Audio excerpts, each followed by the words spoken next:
Hello મિત્રો, કેમ છો તમે? બધા મજામાં દીશો? બધાને જય માતાજી, જય દ્વારકાધીશ. તો અત્યારે તમને બધાને એમ થતું હશે કે કીશુ ક્યાં જાય છે તારથી.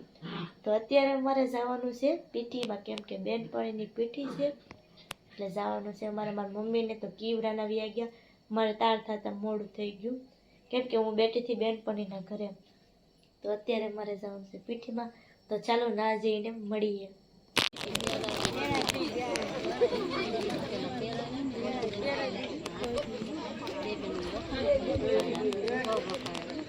અત્યારે છે ને પીઠીની વિધિ પૂરી થઈ ગઈ છે અને અત્યારે થઈ ગયા છે દાંડિયાને ચાલુ. તો ચાલો હું તમને બતાવું.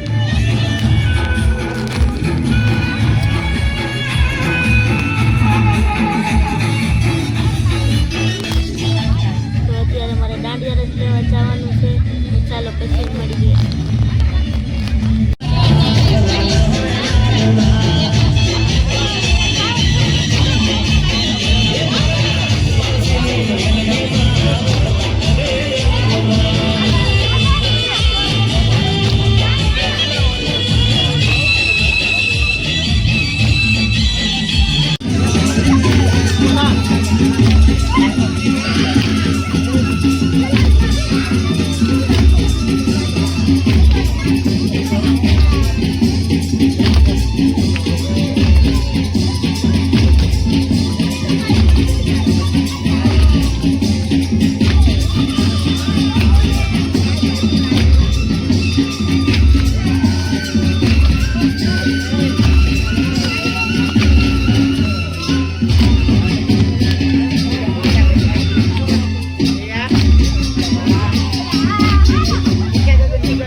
અત્યારે હું ઘરે આવી ગઈ છું અને મારો બ્લોગ અહીંયા જ પૂરો થાય છે. તમને બ્લોગ ગમે તો લાઈક, શેર અને સબસ્ક્રાઈબ કરી દેજો.